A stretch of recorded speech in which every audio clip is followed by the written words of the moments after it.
Tuban sama teman kita ahli hipnoterapi Mas Hamam. Gimana kabarnya Mas Hamam? Alhamdulillah sehat. Terima kasih Pak sudah hadir di Tuban, Kabupaten Lumajang ya, untuk silaturahim di tempat layanan kita hipnoterapi. Apa aja di dalam Mas Hamam? Di dalam ini ada outline madu bersifat untuk ketahanan fisik ya, kemudian untuk ketahanan pikirannya dari hipnoterapi Pak. Oh iya betul. Orang yang hipnoterapi untuk terapi psikis ya, ini sudah ada pulangnya ya. Jadi kemudian dianjurkan juga untuk konsumsi madu herbal. Jadi ini salah satu tujuan kita supaya orang itu sehat secara fisik dan juga sehat secara pikiran. Oke. Ini madunya apa aja Mas? Ini madunya macam-macam, ada madu murni ternak, ada juga liar, ada madu floral, kemudian yang ada Thailandia, ini ada randu, ada liar Jawa, kemudian ada akasia, ini madu khusus dari Sumatera, ya termasuk ini juga liar Sumatera, kemudian ada kelanceng, ini sangat bagus untuk mengidap lambung, ya, lambung dan juga beberapa varian lain yang termasuk kemasannya yang bermacam-macam. Termasuk campurannya untuk madunya ada perasan lemon, kemudian ini juga ada untuk kecerdasan otak juga. Kemasannya ada botol marjan, kemudian ada yang 1 kilo seperti ini, kemudian ada yang paling kecil seperti ini 250 ml, kemudian ada kemasan setengah kilo seperti ini. Nah, ini untuk para konsumen atau orang-orang yang ingin sehat dengan madu dengan herbal. Ya, kemudian salah satu fasilitas kami termasuk di dalamnya itu ruang layanan hipnoterapinya. Dari sini, nah ini ada layanan untuk hipnoterapi di sini. Jadi memang satu lokasi antara terapi hipnoterapi di ruangan ini. Ya, kursi apa ini Mas? Ini kursi untuk terapinya Pak. Jadi orang kalau terapi sebelum terapi duduk di kursi sini dulu untuk konseling. Ya kan seperti yang di psikolog itu duduk kita ngobrol-ngobrol dulu. Ya. Kemudian ditanya apa yang ingin dicapai, tujuannya apa, ajak ngobrol-ngobrol dulu. Kemudian setelah itu kita lakukan penanganan terapinya di sini. Duduknya di sini. Jadi nanti terapisnya duduk di sini. Jadi kita lakukan proses hipnoterapi. Ya. Kursi ini tujuannya untuk menjadikan orang lebih rileks, tenang, dan memang sudah didesain sedemikian rupa untuk standar hipnoterapi. Ini kursinya bisa supaya kakinya selonjor seperti ini. Nah, ini adalah salah satu gambaran ketika kami menangani klien untuk masalah-masalah psikis, masalah pikiran, dan masalah emosi. Ruangan kita buat senyaman mungkin, ya, supaya klien merasa nyaman, tenang. Termasuk di atas itu ada sound kecil, tujuannya untuk kadang kita membutuhkan media auditori atau musik atau mereka yang suka sesuai dengan permintaan klien. Biasanya paling standar menggunakan musik instrumen. Ya, ada juga kadang pakai Al-Quran, sholawatan, hanya sebagai media supaya orang lebih rileks. Nah,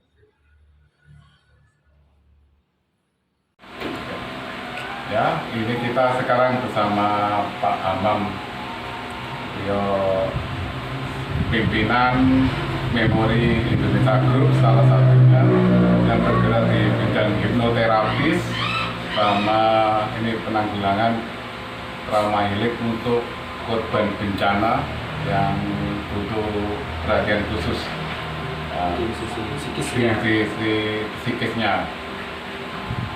Saya mau tanya Pak Hamam, ini hipnoterapis ini gimana menurut karena kita masih belum tahu lah, cuma dengar suaranya aja, nggak tahu misinya apa gitu. Baik Pak Bagus, terima kasih datangnya jauh-jauh dari Lumajang ke kota kami di Tuban ya, sebagai silaturahim. Pak Bagus ini salah satu rekan kami saat relawan di Semeru, dan saat itu kami bawa misi trauma healing karena memang kami spesialisasi relawan trauma healing yang mana saat itu membantu terapi untuk para korban bencana Semeru yang mengalami traumatik, kemudian was-was, kecemasan akan bencana-bencana yang pernah dialami. Dan salah satu teknik yang bisa dipakai itu hipnoterapi Pak. Jadi hipnoterapi itu tujuannya adalah merelaksasi pikiran, jiwa, tubuh para klien atau para penyintas bencana, ya korban, supaya mereka lebih bisa menghadapi hidup lebih tenang lagi, lebih enjoy lagi, lebih nyaman lagi, bangkit lah dari sisi pikirannya. Karena memang di setiap kali bencana itu tidak hanya secara fisik, bangunan, kebutuhan hidup, tapi juga dari sisi psikisnya supaya mereka bisa bangkit. Dan hipnoterapi ini yang dijadikan salah satu tools ya untuk membantu mereka dari sisi pikirannya supaya mereka bisa bangkit. Jadi konsepnya simpel, hipnoterapi itu direlaksasi, kemudian kita sugesti, kemudian kita beri banyak istilahnya tools yang mereka bisa bangkit. Nah di tempat ini salah satu layanan kami secara profesional, tapi kalau ketika ada musibah besar dan kami kerjasama dengan lembaga sosial yang ada di lokasi, kami selalu siap untuk datang. Selain untuk pengungsi, untuk penyintas, pihak relawan kan perlu Oh iya betul, nah, pihak relawan juga perlu baik belajar ilmunya sederhana atau di hipnoterapi juga dijaga supaya mereka tetap semangat dalam dunia relawan. Ya, karena bagaimanapun alhamdulillah kami juga pernah punya misi saat dulu bencana tsunami di Palu, kami juga alhamdulillah datang di Masamba waktu itu, banjir bandang, kemudian di Semeru dan beberapa bencana-bencana kecil juga kami bawa misi itu. Karena memang rata-rata salah satu selain bantuan secara fisik, bantuan secara moral, secara finansial, spiritual juga butuh secara psikisnya. Dan tenaga relawan trauma healing itu sangat minim, sangat sedikit sekali yang benar-benar melakukan terapi langsung di lokasi, itu sangat jarang. Karena memang selama ini kita lihat trauma healing paling umum ya hanya diajak main, diajak hiburan-hiburan. Ya memang itu tidak salah, hanya saja memang ada sisi-sisi yang tidak bisa tersentuh hanya dengan bermain, tapi butuh penanganan langsung. Untuk teknis penerapan hipnoterapis di kebencanaan itu gimana sih sebenarnya? Oke, gini Pak ya. Jadi alhamdulillah kami punya beberapa pengalaman untuk menangani klien-klien ya penyintas bencana yang mengalami bencana. Itu memang secara kasat mata tidak terlihat Pak. Orang trauma, orang cemas, orang was-was itu tidak terlihat. Terlihat ketika kami langsung datang. Jadi beberapa kali, dan kami selalu bekerja sama dengan relawan lokal di lokasi itu untuk dilakukan namanya konseling awal, ditanya kalau baik di tenda atau di rumah-rumah penduduk yang dimana di situ ada pengungsi, itu kita ajak ngobrol dari hati ke hati. Biasanya mereka itu mengalami yang namanya trauma Pak, ketakutan, was-was. Yang paling banyak memang dari sisi suara Pak biasanya. Jadi dulu waktu kami di Palu itu ada yang takut suara gemuruh, kemudian termasuk di bencana Semeru dulu juga ada yang takut suara angin, suara gemuruh. Itu yang ketika mereka mendengarkan suara yang mirip, itu mereka takut. Jadi seperti itulah. Ketika kita sudah berada di lokasi, kita akan identifikasi langsung, kita tanya siapa-siapa yang perlu ditangani langsung, walaupun memang ada orang-orang penyintas bencana yang mengalami korban maksud kami, itu ada yang cuek, ada yang biasa saja. Ya, tapi ada juga yang mau benar-benar sampai mereka ini mau aktivitas nggak berani. Ya. Nah ini adalah objek-objek kami untuk melakukan misi kemanusiaan.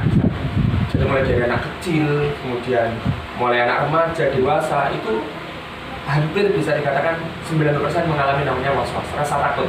Sebagai manusia biasa, nanti kalau terjadi lagi gimana? Nanti kalau bahkan ada yang takut suara hujan, kemudian suara angin yang keras, itu mereka takut. Ya wajar, karena apa? Karena secara konsepnya semua yang terjadi itu kan tersimpan di bawah sadarnya. Jadi terekam baik dalam bentuk suara, bayangan, visual. Nah, disinilah letak gerakan kami. Nah, hal-hal seperti itu memang harus dilakukan dengan namanya terapi. Nah, salah satunya dengan hipnoterapi itulah. Karena memang kalau di relawan kebencanaan tidak bisa maksimal, hanya saja insya Allah minimal bisa meminimalisir, gitu, bisa meminimalisir. Itulah makanya kadang kalau kita di kebencanaan juga ketika ada waktu diagendakan itu kadang kami juga melatih relawan lokal, walaupun tidak full belajar ilmu ini, tapi enggak sederhananya itu bisa. Kecuali kalau memang niatnya untuk